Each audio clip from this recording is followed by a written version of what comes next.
नमस्कार दोस्तों, OCA network में आपका स्वागत है।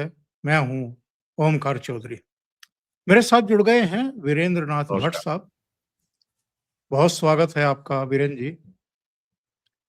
प्रधानमंत्री नरेंद्र मोदी गुजरात में हैं, सोमनाथ मंदिर गए थे। एक स्पेशल ओकेशन है और उसके बारे में जानकारी देंगे आपको अभी वीरेंद्र जी। और ये कितना अहम मौका है, ये भी आपको बताएंगे। लेकिन मोटा-मोटी मैं आपको बता देता हूँ कि प्रधानमंत्री ने इस अवसर पर कहा क्या है। उन्होंने कहा है कि सोमनाथ का वजूद नहीं मिटा पाए। आज उस इतिहास के बारे में कल्पना करिए, 1000 साल पहले 1026 में महमूद गजनवी ने मंदिर को तोड़ा था। उसे लगा उसने सोमनाथ का वजूद मिटा दिया, लेकिन इसके बाद ही मंदिर का पुनर्निर्माण भी शुरू हो गया। इसके बाद खिलजी ने मंदिर तोड़ा, लेकिन जूनागढ़ के राजाओं ने फिर से मंदिर का पुनर्निर्माण करा दिया। ना मंदिर नष्ट हुआ, ना भारत। प्रधानमंत्री ने कहा कि ये संयोग है, आज सोमनाथ आक्रमण के 1000 साल पूरे हो रहे हैं और अब इसके पुनर्निर्माण के 75 साल भी पूरे हो रहे हैं। सोमनाथ को नष्ट करने के एक नहीं, अनेक प्रयास हुए। विदेशी आक्रांताओं द्वारा कई सदियों तक भारत को खत्म करने की कोशिशें होती रही, लेकिन ना ही सोमनाथ नष्ट हुआ और ना ही भारत। कुछ और बातें कही हैं, उन पर बाद में आएंगे। लेकिन वीरेंद्र जी, प्रधानमंत्री ने कहा कि ना तो वो मंदिर को नष्ट कर पाए और ना ही भारत को नष्ट कर पाए।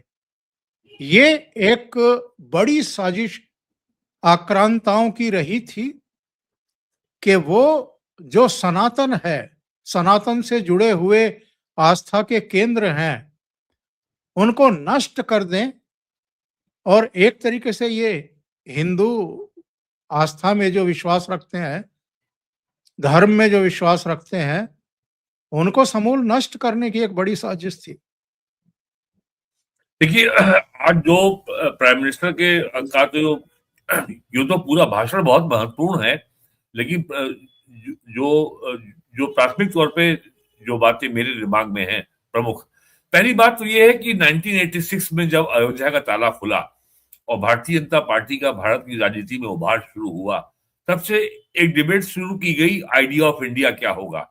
नेहरू का आइडिया ऑफ इंडिया या मार्क्सवादी और जिहादियों का, और या जो जो जहांगीर नेशनल यूनिवर्सिटी दिल्ली में है जिसको जेएनयू कहते हैं, वहां से निकला हुआ नेहरू वामपंथी जिहादी वालों का आइडिया, या भारत की धरती से, भारत के विचारों से, भारत की प्राचीन सभ्यता संस्कृति के आधार पर उपजा हुआ आइडिया, वो क्या होगा। आज जो है प्राइम मिनिस्टर मोदी ने इसको स्पष्ट किया। दूसरी बात, आज उन्होंने एक नया नैरेटिव रखा। ये कोई छाती पीटने का, दुख मनाने का और जो है अब आंसू बहाने का 1000 साल नहीं है, ये स्वाभिमान के 1000 साल हैं। और उन्होंने जो एक बात कही, मैं कहिए पढ़ के सुना दूं आपको। उन्होंने कहा कि जी। आज उस इतिहास के बारे में कल्पना कीजिए कि जब आज से 1000 साल पहले 1026 में सबसे पहले गड्डी ने सोमनाथ मंदिर को तोड़ा, उसे लगा उसने सोमनाथ मंदिर का वजूद मिटा दिया। लेकिन कुछ ही वर्षों बाद सोमनाथ मंदिर का पुनर्निर्माण हो चुका था। 12वीं शताब्दी में राजा कुमार पाल ने मंदिर का भव्य जीर्णोद्धार करा दिया। 13वीं शताब्दी में अलाउद्दीन खिलजी ने सोमनाथ पर आक्रमण का फिर दुस्साहस किया और 14वीं शताब्दी में जूनागढ़ के राजा द्वारा फिर से सोमनाथ मंदिर की स्थापना की गई। 14वीं शताब्दी के आखिरी वर्षों में मुजफ्फर खान ने सोमनाथ पर फिर हमला किया, हमला भी नाकाम रहा। 15वीं शताब्दी में सुल्तान अहमद शाह ने सोमनाथ मंदिर को दूषित करने की कोशिश की। इसी शताब्दी में उसके पोते सुल्तान महमूद बेगड़ा ने सोमनाथ मंदिर को पर आक्रमण करके मंदिर को मस्जिद बनाने का प्रयास किया। 17वीं 18वीं शताब्दी में औरंगजेब का दौर आया, उसने सोमनाथ मंदिर को अपवित्र किया, मस्जिद बनाने की कोशिश की। उसके बाद अहिल्याबाई होलकर ने नए मंदिर की स्थापना का सोमनाथ का एक बार फिर साकार किया। फिर उन्होंने कहा, सोमनाथ का इतिहास विनाश और पराजय का इतिहास नहीं है, ये इतिहास विजय और पुनर्निर्माण का इतिहास है। और जो सबसे बढ़िया बात उन्होंने कही है कि सोमनाथ स्वाभिमान पर्व 1000 साल पहले विध्वंस के स्मरण के लिए नहीं, ये पर्व 1000 साल की यात्रा का पर्व है।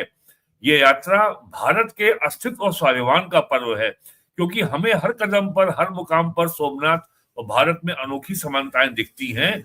जैसे सोमनाथ को नष्ट करने के एक नहीं अनेकों प्रयास, दुष्प्रयास हुए, उसी तरीके से विदेशी आक्रांताओं द्वारा कई सदियों तक भारत को खत्म करने की कोशिश लगातार होती रही। लेकिन ना तो सोमनाथ नष्ट हुआ, ना भारत नष्ट हुआ, क्योंकि भारत और भारत की आस्था के केंद्र एक दूसरे में समाये हुए हैं। ये उन लोगों के लिए सबक है जो सनातन धर्म को मजहब बताते हैं, जो सनातन धर्म को बताते हैं रिलीजन।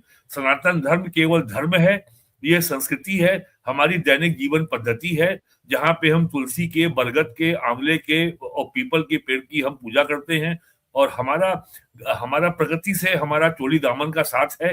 तो उन्होंने आज सही अर्थों में भारतीय सभ्यता के संदर्भ में धर्म को परिभाषित किया कि भारत और भारत की आस्था के केंद्र एक दूसरे में समाये हुए हैं। ये नई बात है। और जो उन्होंने कहा नेहरू के बारे में, बिना नाम लिए, कि किस तरीके से, तो एक तरीके से नेहरू से नरेंद्र मोदी तक की जो यात्रा है, और गंजी से सोमनाथ की यात्रा जो है, तो प्राइम मिनिस्टर ने बहुत ही कम शब्दों में पूरा जो है पिछले 80 साल का विशेष करके और पिछले 1000 साल के इतिहास को समेटा है, और उसके बहुत ही गंभीर और बहुत ही गूढ़ अर्थ हैं। और सबसे बड़ी बात यह है कि जो प्राइम मिनिस्टर ने कहा, यह स्वाभिमान का काल है 1000 साल, यह कोई जो है हमारी पराजय के लिए हमें हमारे शर्मिंदा होने का काल नहीं है। ये बहुत बड़ी बात आज प्राइम मिनिस्टर ने कही है। और फिर उन्होंने ये भी कहा है, जो हम देख रहे हैं पिछले 11.5 साल से, कि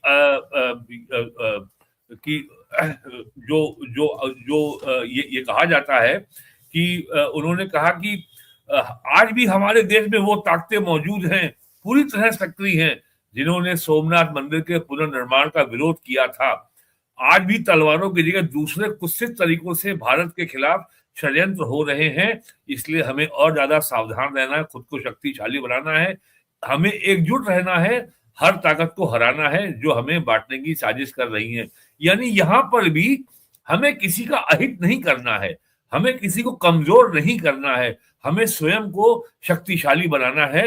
ये बात जो है जो प्राइम मिनिस्टर ने कही, तो कुल मिलाकर के जो शुरू से कह रहे हैं कि ये एक उनका एजेंडा बहुत सकारात्मक है। और जो लोग जो राष्ट्रवादी लोग हैं, जो अधीर रहते हैं, जिनमें धैर्य नहीं है, जो ये चाहते हैं कि बंगाल में ममता बनर्जी की सरकार को बर्खास्त कर दिया जाए, पाकिस्तान पे हमला कर दिया जाए, बांग्लादेश पे हमला कर दिया जाए, सब कुछ चारों तरफ युद्ध छेड़ दिया जाए, तो उन्होंने जो आज सबसे अच्छी बात कही है कि हमारे यहाँ आस्था की राह हमें घृणा की तरफ नहीं ले जाती, हमारे यहाँ शक्ति हमें विनाश करने का अहंकार नहीं देती। सोमनाथ जैसे तीर्थ ने हमें सिखाया है, सृजन का मार्ग लंबा होता है लेकिन वही स्थायी होता है, चिरंजीवी होता है। तलवार की नोक पर कभी दिलों को नहीं जीता जा सकता। और इस्लाम का नाम लिए बगैर उन्होंने कहा कि जो सभ्यताएं दूसरों को मिटाकर आगे बढ़ना चाहती हैं, वो स्वयं समय में खो जाती हैं। देखिए आज ईरान में क्या हो रहा है, अफगानिस्तान में क्या हो रहा है, पाकिस्तान में क्या हो रहा है, बांग्लादेश में क्या हो रहा है, सीरिया में क्या हो रहा है। उन्होंने फिर ये कहा कि इसलिए भारत ने दुनिया को ये नहीं सिखाया कि दूसरों को हराकर कैसे जीता जाए, बल्कि ये सिखाया कि कैसे दिलों को जीत कर जिया जाए। ये विचार आज दुनिया की जरूरत है। सोमनाथ की 1000 वर्ष की गाथा पूरी मानवता को ये सीख दे रही है।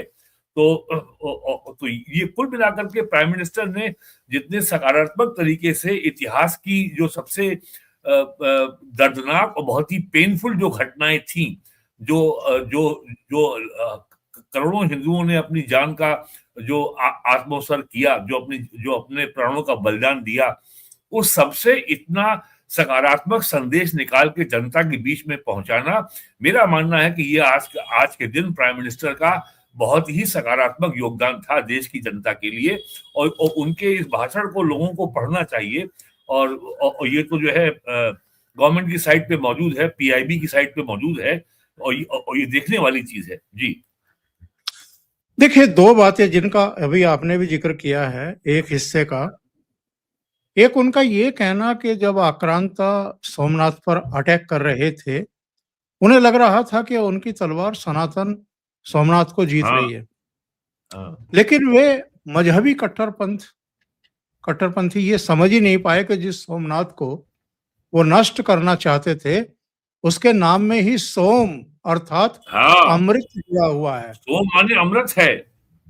सोम का अर्थ अमृत है। उसमें हलाहल को पी करके भी अमर रहने का विचार जुड़ा है। दूसरी बात उन्होंने ये कही है कि जिस देश के पास विरासत होती है, तो वो देश उस पर गर्व करता है। लेकिन हमारे देश की आज़ादी के बाद गुलामी की मानसिकता वाले लोगों ने उसी विरासत को भुला दिया, उपेक्षित कर दिया, बल्कि अपमानित किया।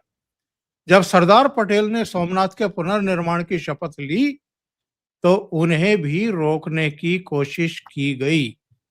तत्कालीन राष्ट्रपति डॉक्टर राजेंद्र प्रसाद को भी मंदिर जाने से रोकने की कोशिशें की गई। सीधे सीधे कांग्रेस और नेहरू पर अटैक था उनका। हम्म।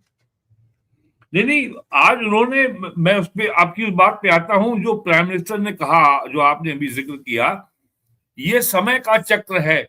सोमनाथ को ध्वस्त करने की मंशा लेकर आए मजहबी आतताई आज इतिहास के कुछ पन्नों में सिमट कर रह गए हैं, और सोमनाथ मंदिर उसी विशाल समुद्र के किनारे गगनचुंबी ध्वजा को धर्म ध्वजा को थामे खड़ा है। सोमनाथ का ये शिखर मानो उद्घोष कर रहा है, चंद्रशेखरम आश्रय मम की कर्षति व यमा, अर्थात मैं चंद्रशेखर शिव पर आश्रित हूं, काल भी मेरा क्या कर लेगा। तो आप इसमें महमूद गजनवी और नेहरू दोनों को समाहित कर सकते हैं कि और जिस तरीके से और जो कुछ सोमनाथ में किया गया था, वही कुछ अयोध्या में भी किया गया था, कि कैसे अयोध्या में मंदिर ना बनने दिया जाए। और आपको याद होगा, कपिल सिब्बल ने 2019 में सुप्रीम कोर्ट ने कहा था कि इस मामले का जो है जजमेंट टाल दिया जाए लोकसभा चुनाव के बाद तक, वरना इसका बीजेपी को लाभ मिल जाएगा। तो आज जो है प्राइम मिनिस्टर ने किसी का नाम नहीं लिया, और ये अवसर था भी नहीं कि कोई राजनीतिक इस पे विवाद पैदा किया जाए। और जिस तरीके से नेहरू ने सरदार पटेल को रोका, डॉक्टर राजेंद्र प्रसाद जो भारत के राष्ट्रपति थे उनको रोका, यहां तक कहा कि इसमें किसी सरकारी पैसे का इस्तेमाल नहीं होना चाहिए, वो नहीं किया गया।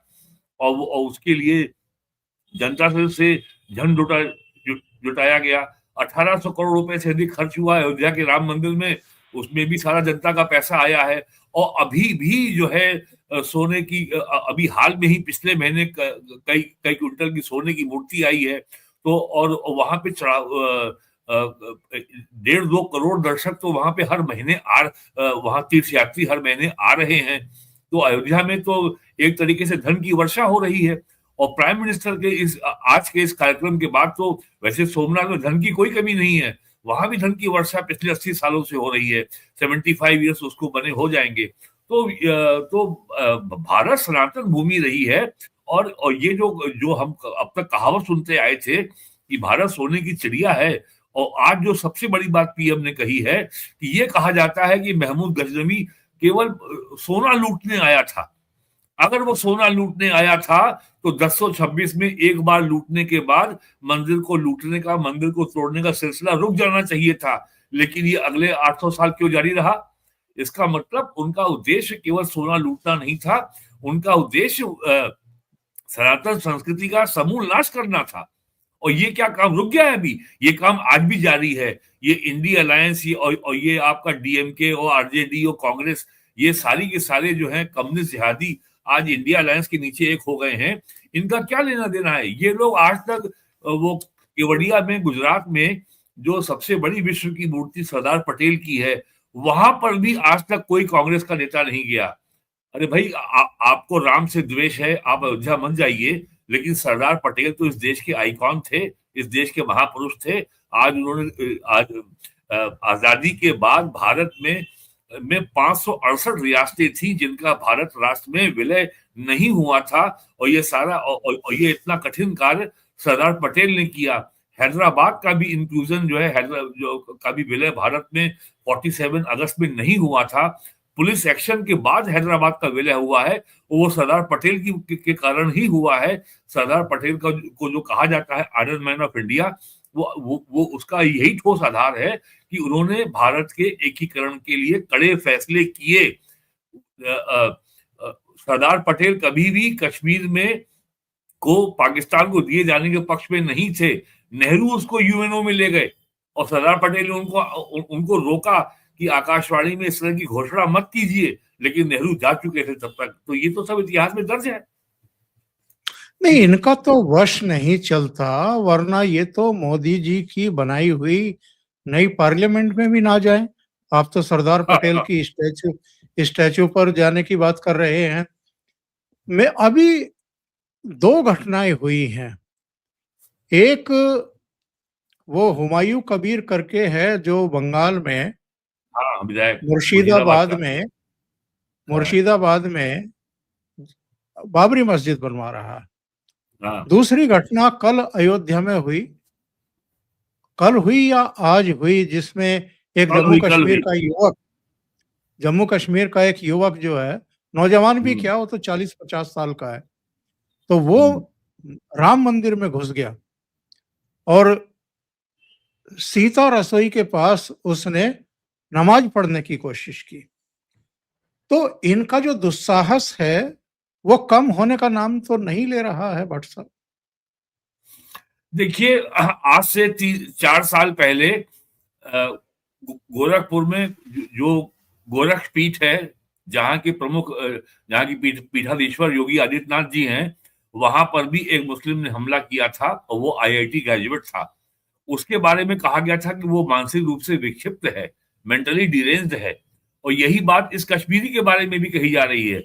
आज जब वो शायद बारामूला जिले में उसके घर पुलिस पहुंची, तो उसके परिवार वालों ने, उसके पड़ोसियों ने कहा कि उसका तो इलाज चल रहा है और वो जो है आधा पागल है। तो वो उस वो आधे पागल को, अयोध्या वो हाँ, जो अयोध्या अयोध्या के गया उसके बजाय बारे में। पाकिस्तान क्यों नहीं निकल गया अगर वो नहीं, तो वो विक्षिप्त है अयोध्या तो? तो पहुंच गया। वो अयोध्या पहुंच गया, अयोध्या में राम मंदिर पहुंच गया। अयोध्या में राम मंदिर का जो जो प्रवेश द्वार है वहां पहुंच गया। उसको नमाज कहाँ पढ़नी है ये भी उसको मालूम था। और जब पकड़ा गया तो वो मेंटली डिरेंज था, वो मेंटली वो विक्षिप्त था। और लोग कह रहे थे उसका तो इलाज चल रहा है।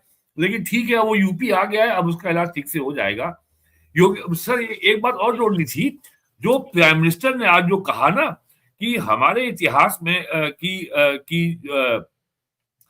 कि भारत का जो सोमनाथ जैसा जो हजारों साल पुराने पुण्य स्थान है, ये स्थान हमारी सामर्थ्य, हमारे प्रतिरोध और परंपरा के पर्याय और प्रतीक रहे हैं। लेकिन दुर्भाग्य से आजादी के बाद गुलामी की मानसिकता, उन्होंने नेहरू का नाम नहीं लिया, मानसिकता वाले लोगों ने उससे पल्ला झाड़ने की कोशिश की। उस इतिहास को भुलाने के कुत्सित प्रयास हुए। हम जानते हैं सोमनाथ की रक्षा के लिए देश ने कैसे कैसे बलिदान दिए थे। रावल कान्हड़ दे जैसे शासकों का प्रयास, वीर हमीर जी गोविल का पराक्रम, वेगड़ा भील का शौर्य, ऐसे कितने महान नायकों को का इतिहास सोमनाथ मंदिर से जुड़ा है। लेकिन दुर्भाग्य से कभी उन्हें उतना महत्व नहीं दिया गया। बल्कि आक्रमण के इतिहास को भी कुछ इतिहासकारों और राजनेताओं द्वारा व्हाइट वॉश करने की कोशिश की गई। मजहबी उन्माद की मानसिकता को केवल साधारण लूट बताकर ढकने की कोशिश की गई। ये नेहरू की जो पुस्तक है डिस्कवरी ऑफ इंडिया के बारे में पीएम ने कहा है। सोमनाथ मंदिर एक बार नहीं, बार बार तोड़ा गया, लूटा गया। अगर सोमनाथ पर आक्रमण केवल आर्थिक लूट के लिए ही हुए होते तो 1000 साल पूर्व पहली बड़ी लूट के बाद ये हमले रुक गए होते। लेकिन ऐसा नहीं हुआ। सोमनाथ के पवित्र विग्रह को तोड़ा गया, बार बार मंदिर के स्वरूप बदलने की कोशिश हुई और हमें पढ़ाया गया कि सोमनाथ को लूट के लिए तोड़ा गया था। नफरत, अत्याचार और आतंक का असली क्रूर इतिहास हमसे छिपाया गया। तो प्राइम मिनिस्टर ने बहुत सीधा हमला किया है। ये जो कांग्रेसी वामपंथी जिहादी एस्टेब्लिशमेंट है, ये कांग्रेसी वामपंथी जिहादी इकोसिस्टम है, जो आज भी जो है जेएनयू में, जहांगीर नेशनल यूनिवर्सिटी में प्राइम मिनिस्टर मोदी के लिए, गृह मंत्री अमित शाह के लिए कबर खुदे के नारे लगाता है। अगर सुप्रीम कोर्ट उमर खालिद और शर्जील इमाम की जमानत की अर्जी को अगर रिजेक्ट कर देती है तो इसका प्राइम मिनिस्टर से और अमित शाह से क्या मतलब? ये तो सुप्रीम कोर्ट का फैसला है। How can you drag the prime minister and home minister in a judicial issue? वो कोई ट्रायल कोर्ट नहीं है, वो सुप्रीम कोर्ट ऑफ इंडिया है। तो ये इकोसिस्टम जिसका आज आज प्राइम मिनिस्टर ने अपने भाषण में उल्लेख किया, ये इकोसिस्टम आज भी बहुत मजबूत है और ये देश को आगे बढ़ता देखना नहीं चाहता। एक और महत्वपूर्ण बात जो उन्होंने रेखांकित की है, और ये बहुत ही ज्यादा रिलीवेंट आज की तारीख में, उन्होंने कहा कि आज तलवारों की जगह दूसरे तरीकों से भारत के खिलाफ हाँ, षड्यंत्र हो रहे हैं। बिल्कुल इसलिए हो रहे हैं। हमें ज्यादा सजग रहना है। जब हम अपनी आस्था से जुड़े रहते हैं तो हमारी सभ्यता की जड़ें भी मजबूत होती हैं। बहुत महत्वपूर्ण बात है ये। आज तलवारों से नहीं लड़ाई लड़ी जा रही है, दूसरे तरीके हैं, दूसरे माध्यम हैं, दूसरे तौर तरीकों से देश को कमजोर करने की कोशिश हो रही है, बांटने की कोशिश हो रही है। और उन्होंने कहा कि इसका मुकाबला तभी किया जा सकता है जब सभ्यता की जड़ें मजबूत हों, यानी देखिए ऐसा है। एकजुट रहे। जो योगी आदित्यनाथ भी कहते हैं कि एक रहेंगे तो नेक रहेंगे, हम्म। बटेंगे तो कटेंगे। देखिए प्राइम मिनिस्टर ने बहुत साफ ये कहा है, आपको याद होगा right from day one, prime minister का मई 2014 में लोकसभा में जो पहला भाषण था, उन्होंने कहा था कि हमें भारत को 1200 साल की औपनिवेशिक दास्ता से मुक्त करना है। और उसी साल वो जापान की यात्रा पे गए थे। तब उन्होंने जापान के तत्कालीन प्राइम मिनिस्टर शिंजो आबे को भगवत गीता की प्रति भेंट की थी। तब भारत के सेकुलर मीडिया में बड़ा शोर मचाया गया था। ये प्राइम मिनिस्टर तो जो है हिंदू राष्ट्र का प्राइम मिनिस्टर है, जो जो भगवत गीता की प्रति भेंट कर रहे हैं। भगवत गीता दुनिया की प्राचीनतम पुस्तकों में से एक है और प्राइम मिनिस्टर ने लगातार बार बार ये इस बात को रेखांकित किया है कि इंडिया की अपनी एक डिस्टिंक्ट कल्चरल सिविलाइजेशनल पर्सनालिटी है। इंडिया की अपनी एक डिस्टिंक्ट कल्चरल आइडेंटिटी है और वो आइडेंटिटी सनातन है और वो क्रिश्चियनिटी और इस्लाम के जन्म से बहुत पुरानी है। और अगर हम अपनी सनातन पहचान को दुनिया के सामने रखते हैं तो इसको किसी भी तर्क के आधार पर क्रिश्चियनिटी और इस्लाम के विरुद्ध नहीं कहा जा सकता। आज अमेरिका के डोनाल्ड ट्रंप की जो समर्थकों की कॉन्स्टिट्यूएंसी को कहा जाता है मागा, मेक अमेरिका ग्रेट अगेन, वो सारे के सारे कट्टर ईसाई हैं। और टेक्सास में एक हनुमान जी की 60 या 65 फुट ऊंची मूर्ति लगी है, तो अमेरिका में सोशल मीडिया में उसकी बड़ी निंदा होती है, बड़ी आलोचना होती है और कहा जाता है ये तो शैतान की मूर्ति है, इसको हटाओ यहां से। वहां स्थानीय लोग विरोध कर रहे हैं। लेकिन आज अमेरिका में जो single biggest tax payer community है, आबादी तो उनकी 1% है, लेकिन उनका जो अमेरिका के इनकम टैक्स में जो उनका योगदान है वो उसका कई गुना ज्यादा है। तो ये तो इंडिया की जो कल्चर, और अगर भारत को दुनिया में वास्तव में अगर आर्थिक शक्ति बनना है और स्ट्रेटेजिक ऑटोनॉमी की राह पे आगे चलते रहना है और दुनिया में विश्व में अपनी अलग पहचान बनानी है और किसी के धौंस में नहीं आना है, जैसी धौंस आजकल डोनाल्ड ट्रंप पिछले 6-8 महीनों से जमाने का प्रयास कर रहे हैं, तो हमें अपनी सांस्कृतिक, अपनी सभ्यता, जो हमारी प्राचीन सभ्यता है, जो हमारी विरासत है, उसको हमें न केवल रिक्लेम करना होगा बल्कि विश्व के पटल पे दुनिया के सामने रखना होगा कि हम ईसाई नहीं हैं, हम मुसलमान नहीं हैं, हम यूरोप नहीं हैं, हम अमेरिका नहीं हैं, हम भारत हैं, हम नॉन वेस्ट हैं। और एक बात ये लोगों को मैं फिर याद दिलाना चाहता हूं कि पिछले 2000 सालों में क्रिश्चियनिटी, इस्लाम और बाद में मार्क्सवाद ने दुनिया की सभी प्राचीन सभ्यताओं का नाश कर दिया, समूल नाश कर दिया। पूरा वेस्ट एशिया, सेंट्रल एशिया, पूरा Africa, north Africa, Europe, America, south America, north America, Australia और न्यूजीलैंड, केवल एक प्राचीन सभ्यता बची है, वो है भारत। और आज उसको नष्ट करने के लिए जो आपकी जो पश्चिमी ताकतें हैं, जो चर्च है, जो वेटिकन चर्च है और जो चर्च ऑफ इंग्लैंड है, पेंटाकोस्टल चर्च है और जिहादी इस्लामी शक्तियां हैं और कम्युनिस्ट हैं, ये आज भी उसी जोर शोर से लगे हुए हैं कि ये सभ्यता कहां से आ गई, ये हिंदू क्या होता है। आपको याद होगा आज से 5 साल पहले यूरोप अमेरिका की यूनिवर्सिटी में एक कैंपेन चला था, डिसमेंटलिंग हिंदुत्व। उनको इस्लामी जिहाद से कोई समस्या नहीं है, जिसने लाखों लोगों की हत्या की है और आज भी लोगों की हत्या कर रहा है, यूरोप में कर रहा है। फ्रांस की पूरी सभ्यता खतरे में है, ब्रिटेन में लोगों का जीना हराम हो गया है, जर्मनी में जो है इस्लामी आतंकवाद बहुत बड़ी समस्या है। उससे कोई समस्या नहीं है कम्युनिस्टों को, उनको समस्या है हिंदुत्व से कि इसको कैसे नष्ट किया जाए।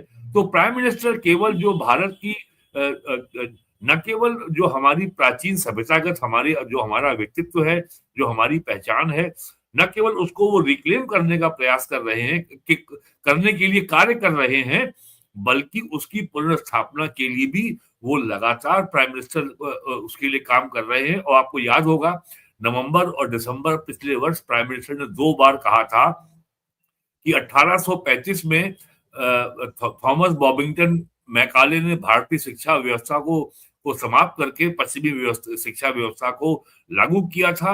इसके 200 वर्ष पूरे हो रहे हैं, ये 2025 जा रहा है, हमारे पास 10 वर्ष का समय है। हमें थॉमस मैकाले ये जो थॉमस बॉबिंगटन मैकाले की जो औपनिवेशिक व्यवस्था को हमें समाप्त करना है और भारतीय व्यवस्था को स्थापित करना है।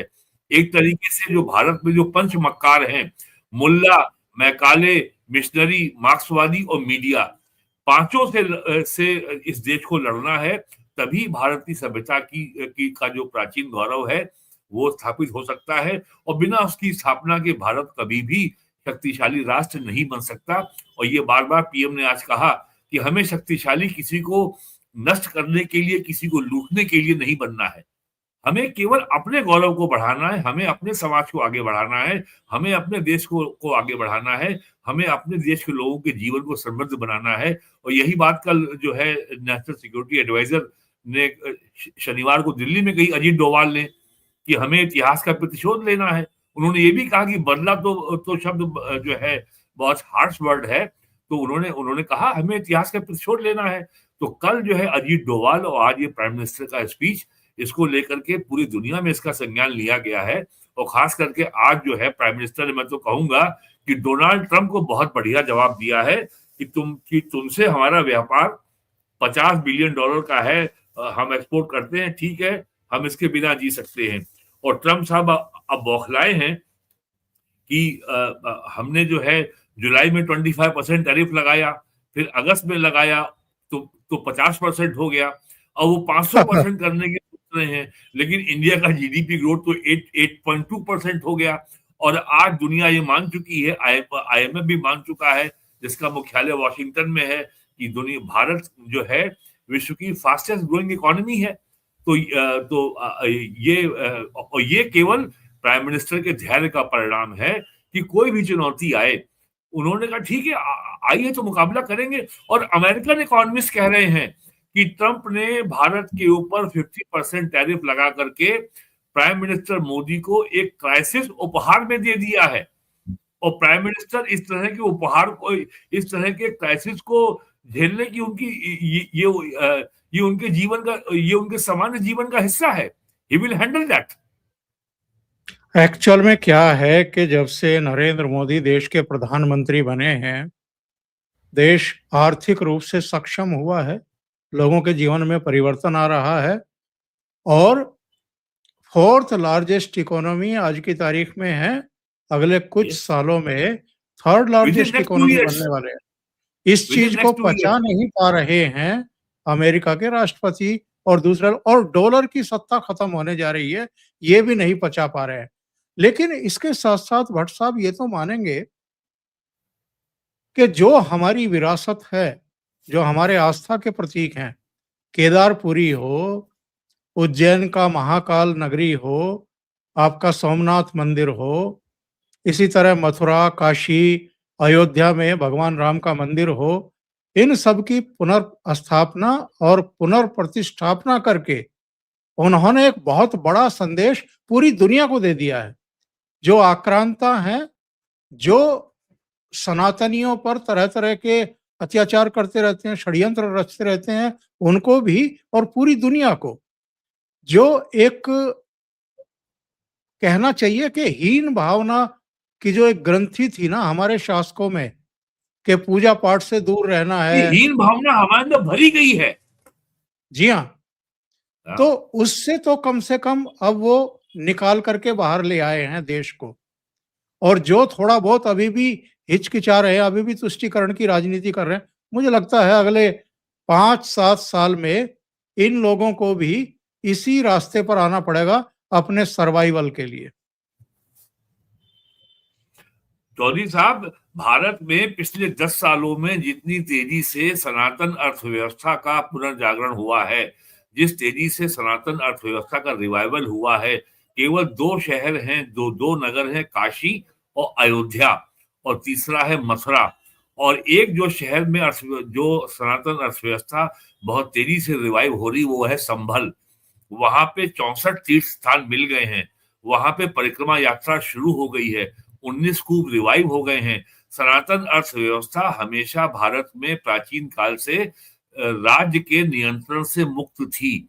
अयोध्या में सरकार को केवल प्रोवाइड करना है law and order, sanitation, roads, बिजली और होटल और लॉजिंग फैसिलिटीज। बाकी सरकार ने वहां एयरपोर्ट बनवा दिया, रेलवे सुविधाओं में बेहतरी हुई है। काशी में एक साल में 5 करोड़ लोग आ रहे हैं, तीर्थ यात्री आ रहे हैं। और इस देश में मैकाले की औपनिवेशिक मानसिकता का इतना गहरा असर है कि हम लोग तीर्थ यात्री में और पर्यटक का अंतर भूल गए हैं। हम लोग तीर्थ यात्री को भी कहते हैं टूरिस्ट है, वो टूरिस्ट नहीं है, वो तीर्थ यात्री है, वो पिलग्रिम है। अंग्रेजी में ही कहना है तो अंग्रेजी में पिलग्रिम है। तो ये जो हमारे यहाँ जो रिवाइवल हो रहा है, सोमनाथ हो गया, उज्जैन में भी कितना काम हुआ है मध्य प्रदेश में, वहां पर भी जो है करोड़ों रुपए खर्च करके वहां का रेनोवेशन हो रहा है, उसके आसपास के इलाके को शुद्ध किया गया है। और ये बात प्राइम मिनिस्टर 2014 में कहते थे कि भारत में पर्यटन की अपार संभावनाएं हैं। तब जनता को समझ में आए, इसलिए उन्होंने कभी तीर्थाटन का नाम नहीं लिया था 2014 में। लेकिन अब वो सामने आ रहा है कि भारत की सनातन अर्थव्यवस्था स्वयं सनातन हिंदू समाज के सहयोग से करोड़ों लोगों को रोजगार देने में सक्षम है। हमें मनरेगा नहीं चाहिए। जी बिल्कुल सही बात। बहुत बहुत धन्यवाद आपका वीरेंद्र नाथ भट्ट साहब, जुड़ने के लिए, बहुत महत्वपूर्ण मुद्दे पर चर्चा करने के लिए। दर्शकों से आग्रह है, आपको ये चर्चा अच्छी लगी है तो लाइक का बटन दबा दें। इसके अलावा वीडियो को शेयर भी करें, और अभी तक चैनल सब्सक्राइब नहीं किया है तो सब्सक्राइब जरूर कर लें। बहुत बहुत धन्यवाद। Thank you so much. नमस्कार। नमस्कार।